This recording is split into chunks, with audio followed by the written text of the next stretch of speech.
रायजोफोरनिखौ आं मिन्थिया माबायदि थायदों खिन्थु आं आंनिखौ दायो खोन्थानोसै अखा मोननानै ओरैबायदि बरिया जाबाय अखा मोनदों सप्तासे हाबाय नै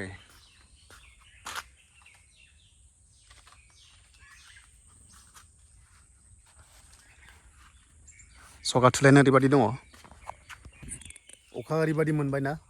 दायो एसे जोरांबाय सान्दुं दुंगासिनो दङ नै दायो सान्दुं आरो बेबादि अखा मोनबाथाय फार्मार्सफ्रा आबादारिफ्रा मोजां मोनो मानोना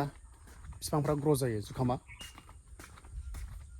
दामा दायो मा दाम आं बेखौ सोंथ'वाखै नाथाय थांनाय बाराव 18 थाखासो सोलिदोंमोन आरो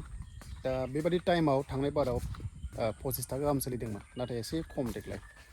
आरो इलेक्सना डिक्लेयार खालामबाय इलेक्सना एप्रिलनि 9 तारिखआव जागोन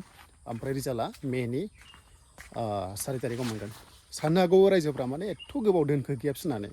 बेबादि नङा मानोना केरेलाजों तामिलनाडुआ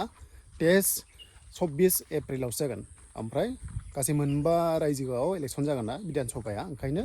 मोनबाखौबो नेनानै खनसेनो रिजाल्टखौ 4 तारिखआव मेआव होगोन आरो ओंखायनो जोंना एडभान्सखाय जों थाब माने जानाय मोनबाय ओमफ्राय रिजाल्टखौ लेट मोनगोन आरो दा नायनोसै सोर सरकार दायो आसामाव सरकार दानो मोनसे पार्टिया 64टा सिट नांगोन टटेल 126 नालाय दा एलायन सरकार जायो ना सिंगल हायो बिजेपिआ ना कंग्रेसआ बे उननि बाथ्रा दानिया जों थांसै जुखामाव अखायाथ' हाया नङा हाबाय बिरादनो दै थालायलायबाय नै बाव ना गैया ना आगारगोन देनां दायो नै फैसिगोन बांगालफ्रा अखा हाबाय नालाय ना फुवान लाबोसिगोन आरो फ्राय बिबार बारजोब्बाय 90% बारजोब्बाय बिबारा फिथाइयाबो थायबाय थानाय नङा नाथाय आङो फ्राय थाइसेबो दङ दै जोलैया बहाबा थाइनै बहाबा थाइसे थाइदों बिथिंहायथ' नै थाइसेल' दङ थसे बहाबा थनै गोनांबो दङ बे लाइना थसेल' दङ बे लाइना जोलै जोबनायावहाय लायदेरनायसो ना मामोनथाय खिन्थु नै बिथिंहाय थनै दङ खोन्थागासिनो दं आं दे सुवा मा सु हाबबोलाबायखो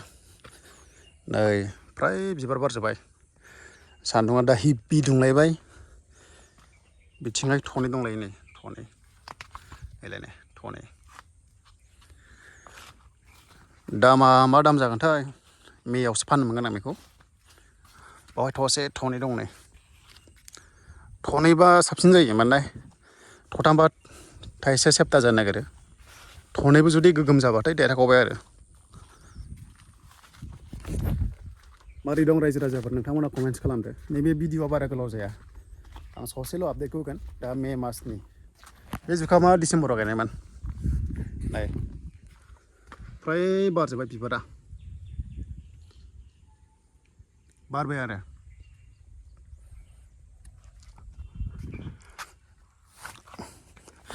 बे जुखामा आखाइजों गायनाय दे मेचिनजों गायाखै आखाइजों गायनायखाय मोजां रज'दों मेचिनावबा बिराद गेप्स जायोमोन फ्राय गेप्स जानो नागिरो ओंखायनो देग्लाय आखाइखौनो बाहायबाय जोङो फिथाइया गेप्स जायाखै खिन्थु थाइजोबदों गेप्स जायाखै नै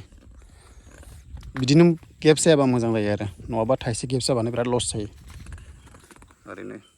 बोथोरा बिराद मोजां नै बोथोरा दा भटखौहाय सोरनो होयो सोरनो होआ नोंथांमोना नायदो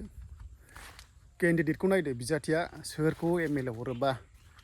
मोजां जागोन माने जोंनि हारिनि थाखाय इयुथ्सनि थाखाय मोजां खामानि मावनो हानाय एसे गोरों MLA हरनांगौ नङाबा एसेमब्लियाव थांनानै जेबो रायज्लायनो रोङाबा जेबो लाब गैया एसे एसेमब्लियाव थांनानै रेस खालामनो हानाय भइस होनो हानाय डिमान्ड खालामनो हानायखौ जों नायनांगोन ओंखायनो एसे मोजांखौ नायदो आंथ' पार्टिखौ नाया केन्डिडेटआ जुदि मोजांबा ना yes I will go for भट बिनि थाखाय दा जियानो जाफैबाय थानाय समाव नोंथांमोना मोनथिसिगोन सोर देरहाया चलो ठीक है बेनोमोन दिनैनि ससे लाइभ